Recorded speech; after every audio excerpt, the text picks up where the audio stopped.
Hey, it's the champ Antonio Tarver, and you're listening to Tarver's Take, the most informative take in boxing. Just remember where you heard it first. Man, it's been a slow week in boxing the last couple of weeks, man, but we're gearing up right here, getting ready for June and July. First off, New York, man. I think New York is starting to be the Mecca again. So a lot of big fights are taking place in New York City, man. First up, Brooklyn's own Richardson Hitchins, man. He defends his IBF junior welterweight title against two-time unified champion George Kambosos Jr. from Australia, man. It's going to be a very contested fight. You know, George is one of those guys that's been in there with some of the big names of the game, like Lomachenko, guys like Devin Haney. So George come in, which I believe with a little bit more experience at that level. You know what I'm saying? He's fought some very credible guys. And Hitchins, you know, I mean, one of the 2016 Olympians that represented Haiti. You know, he didn't make the team for the U.S., but he was able to use his, Haitian citizenship to compete in the Olympics in 2016. He didn't medal, man, but that experience really went a long way with Richardson Hitchins. He finds himself at 19-0 with 7 knockouts, not real big on the power, but is a very technical boxer. He really has the range of a good boxer, very good athlete, man. I believe, Richardson Hitchison is going to come in here. I believe he's going to have to tap in to that dog. You feel me? He's going to have to tap into that dog energy, man, if he wants to have the performance that it'll take to beat convincingly George Kambosos Jr. And he would like to look good doing it, man, and set himself up really for the bigger name brands in and around his weight class. You know, he's coming in with the title win off of Liam Pora, who was 25-0. He won a split decision there. Fight was close, but I think Hitchins did enough to edge it out. You know what I mean? Coming in off of a impressive unanimous decision win off of Gustavo Lemon's 29-0. So he's been in there. He's took some O's along the way, but he's coming in here with a guy that's anxious and hungry to get back to the top. You know, Gamboza, man, came on the scene about 2-3 years ago when he upset, you know what I mean? Upset then undisputed lightweight champion Teofimo Lopez Jr. And he did it in as an underdog, surprising everybody in that win. It was a close fight. Teofimo still standing on that. He got robbed to this day. But Kamboza went on and fought Devin Haney, lost to Devin Haney in Australia. They did the rematch, and he lost to Devin Haney again. So he comes into the game 22-3 after being stopped by Lomo. Now, Lomo, the only one got him out of there. Now, if Hitchins can do something of that nature, that really, put the fire up under Hitchins, man, and I think he'll need that type of performance. He's at home. Brooklyn's on. He's at home, so he'll have the fan support. He'll be on a real wave, real vibe, being in New York.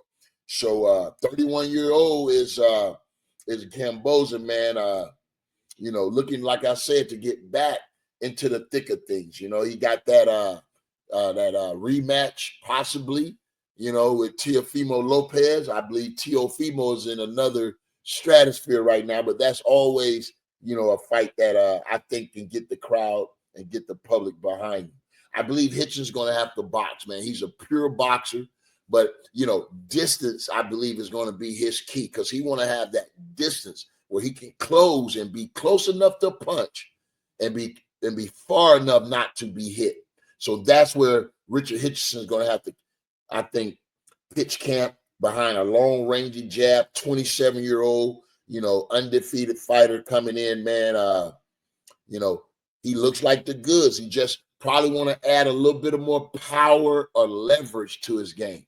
And that starts with balance from your footing.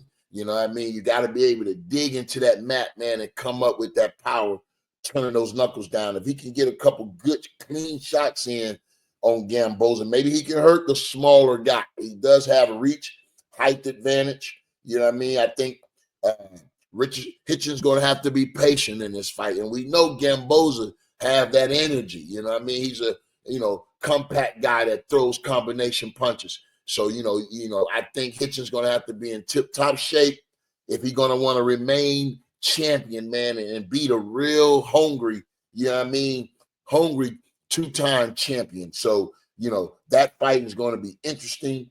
You know what I mean? Like I said, Kambosos has been in there with the name brand fighters, the Haynes, the Lomos, you know what I'm saying? So he's looking to get back in there, man. And in a fight, I believe Hitchins is a small favorite here. I wish he had a little bit more pop on his power.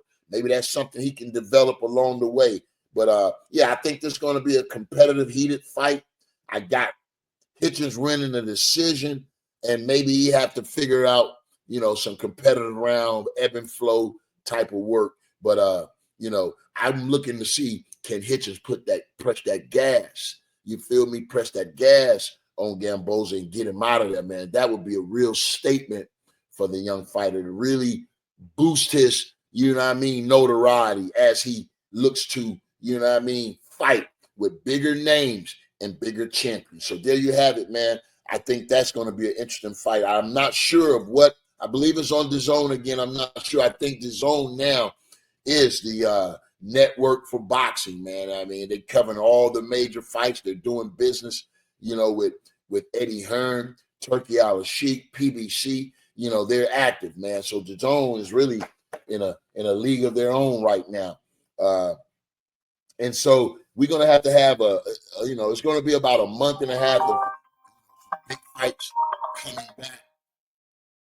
coming back after we had the Super Bowl weekend of boxing, Cinco de Mayo, man. I think there's a card coming in July 12th.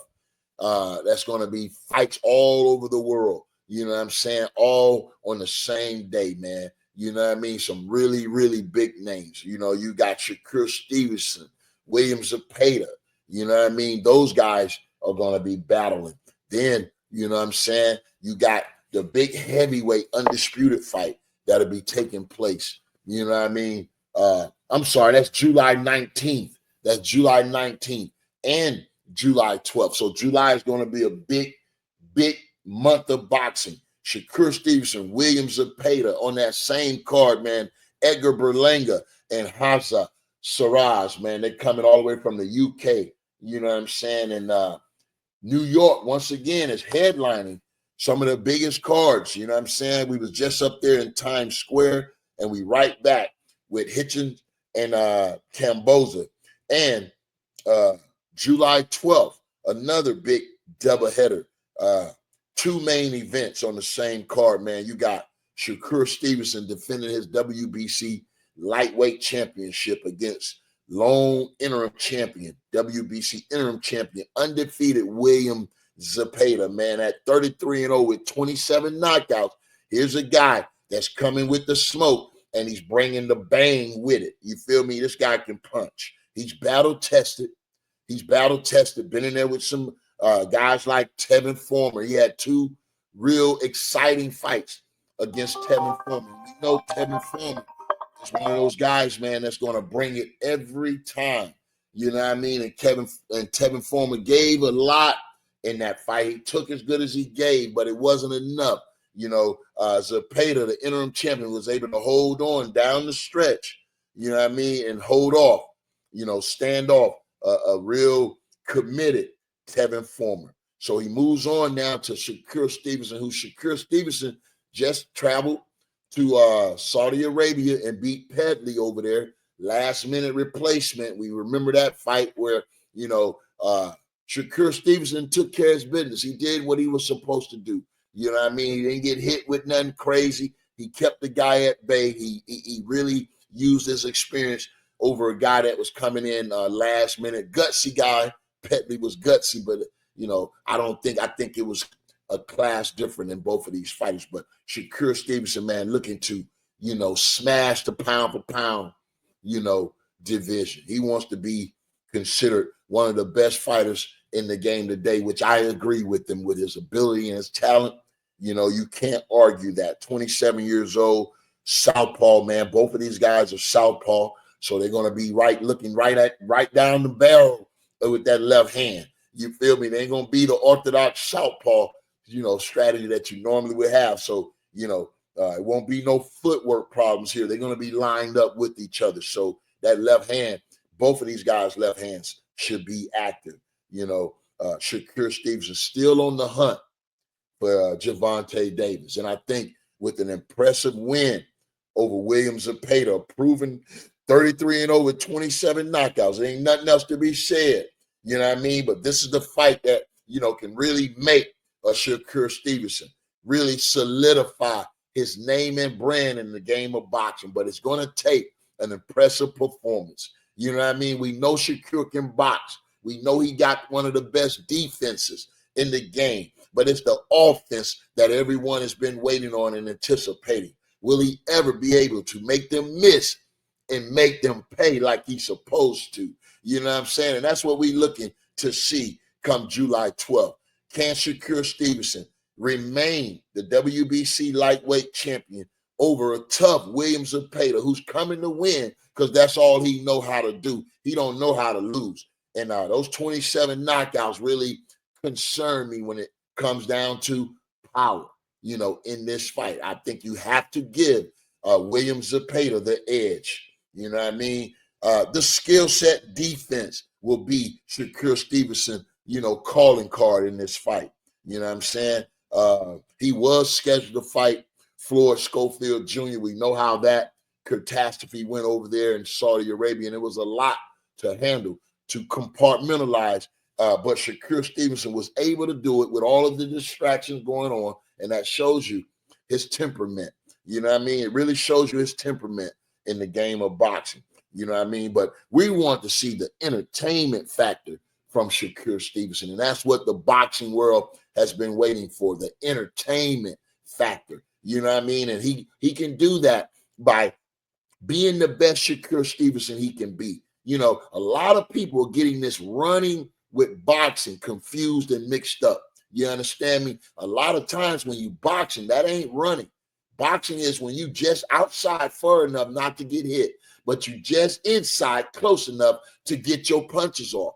That's when you standing under the fire and fanning flames. It takes a lot of talent and a lot of skill set to do that inside. You know what I'm saying? Inside. And make them miss, make them pay, defense, block, catch, shoot, all those things are some of the things we're going to be wanting to see out of Shakur Stevenson with his execution. Make sure the defense is the main thing, but we ain't got to run to make these guys miss. You know what I mean? We don't want them to miss by a mile. We want them to miss by an inch. You feel me? So we can be right there to make them pay. So that's his game plan, man. I want to really see, can he execute over, like I said before, a battle-tested, hungry William Zepeda, who got his own plans to make his country proud on July 12th. So you don't want to miss that, man. And moving on, I haven't put up any of my banners, man. Y'all got to forgive me. You know what I'm saying? Once I get going, I get going. But July 14th, New York City, Hitchins defends his IBF Jr. Welterweight Championship against former two-time world champion George Kambosos Jr. Man, that's going to be a hell of a fight, and I can't wait to see that. Shakur Stevenson coming right back July 12th. I think that's on DAZN. Ring Magazine will be working that one. WBC lightweight championship, finally, long overdue William Zepeda. You know what I mean? So that's going to be one to look forward to. And, closing out that July 12th, New York, Edgar Berlanga, man, the Puerto Rican sensation, boy, 28 years old, 23-1, 18 KOs, man. We're going to talk about that. He goes up against the UK, guy that just fought for the middleweight championship. He came up a little short against Adamas, but he's right back in the big picture, man, moving up from middleweight. So I believe Edgar Berlanga going to have a size advantage. I don't know if that equates power, but size and probably being the bigger, sturdier guy in there, probably going to be Berlanga, man. Berlanga gonna have to come in and be as durable as he was against Canelo. And I know that's the fight everybody talk about. You know what I mean? And Edgar Berlanga been wearing that loss like a badge of honor. You feel me? He feels that he did more than enough and expected. Well, more than expected in that fight. So I guess, like I said, he's wearing that defeat like a badge of honor. But it's time for him to really fight somebody. You know what I mean? I'm going to put his record under the microscope, and I believe it's those first 16 knockouts in the first round. So if you look at the total amount of rounds that Edgar Berlanga has really been in the professional boxing ring, you can say he's inexperienced when it comes down to these other fighters that have been in the 10-round, 12-round contested fights. He's only had one, you know what I mean, with Canelo. Other than that, he was matched very well. These guys, they were putting him in there, couldn't stand a chance. And just with Edgar Berlanga's energy, he was able to knock these guys out. You feel me? But we haven't seen those type of knockouts in some time. You understand me? Since he moved up and faced real fighters, we haven't seen those type of knockouts until just recently. Jonathan Ortiz is a guy that came off a 10-year layoff. They brushed him up, got him in there, put him in there, and he was able to score another knockout. But that's what I'm talking about. Edgar Berlanga has been matched very, very well, bruh.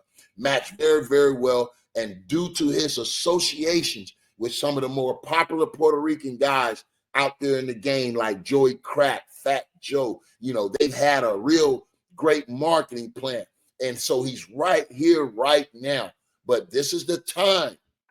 This is the time that's going to tell. This fight right here, everything that Edgar Berlanga wants us to, feel about him, he can put it on display against a real challenger. This ain't no hand-picked opponent.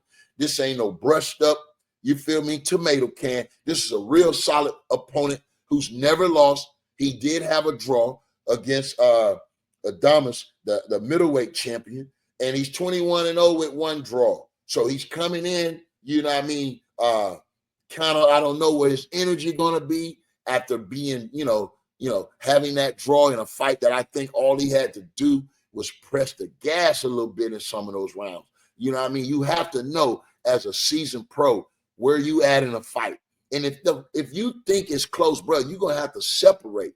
And that's what we want to see with these fighters that's claiming to be part of the pound for pound, you feel me, category, or claiming to be the best in their division, or claiming to be the guy that everyone is sleeping on. You got to show and prove when you get inside that ring. And that's all that's left to be said. You only as good as your last fight. So, these guys got to put a couple back-to-back consistent performances together before we're sold on the fact that they're pound for pound and championship quality type fighters. You know what I mean? So that's all I'm saying. And I'm looking forward to this one because I say Edgar Berlanga is a very popular fighter, but he's been doing the popular stuff, doing the social media things other than really, letting us see it in the ring with your work ethic, you know what I mean? And then having the performances that match all of the noise. So, that's where I'm at with all these fighters. I want to see these guys back up everything they talking about. You know what I mean? Very few guys can walk the walk and talk the talk and let their actions speak louder than their words. So, you know what I mean? I'm here to see that. Edgar Berlanga has a very good, opportunity here to prove to the world that he's standing on business and he that guy that he wants everybody to believe he is. But Hamzah Sheerez, man, coming in from the UK, very tall, rangy fighter, has been in with a middleweight champion, so he's bringing that experience. But during that fight, I noticed it seems as if Shiraz only had one gear, one gear, one speed. He wasn't able to, you feel me, give the variations of what he was doing. And when it was time for him to press the gas, he just idled. You know what I mean? So he got to learn from that experience. You know what I mean? Sometimes, bro, you got to dig deep and push past where you think you're at. You know what I mean? Sometimes the moment, you got to be able to rise to the occasion and let the moment elevate you to another level.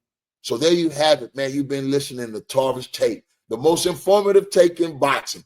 Just remember where you heard it first. Hey, man, I know these fights are sometime in between, but I'm going to try to stay consistent coming to you guys, talking about some of the, headlines in boxing. You feel me? But just to keep you guys tapped in, I want to bring more content.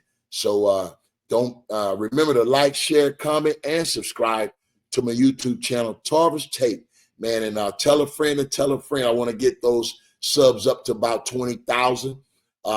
You see my banner ticker right there, man. If you've learned something from this take, and if it opened your eyes on something, support the cause, man. Team Tarver, Cash App right there. And like, share, man. Get the word out. We're going to be covering. I can't wait to cover the big one. The one everyone's waiting for, September, man.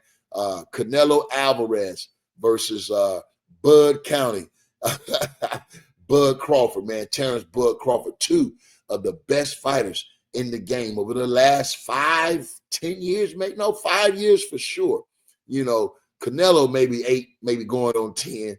Got a lot of longevity in the game. But both of these guys, two of the best fighters we've had in the game for some time, man. So I think the whole boxing world going to tap into that. I believe it's in Vegas. I'm not sure. I think they did change it to the Saturday night. You know what I mean? But I think the location still haven't been confirmed. So I'm hoping Vegas, just to keep the tradition going. I'm hoping Vegas. But again, New York seems like it's become the new Mecca of boxing with all of the big fights they're having in the big city, in the Big Apple, man. So stay tuned, man. Stay tapped in. I'll talk to you guys then.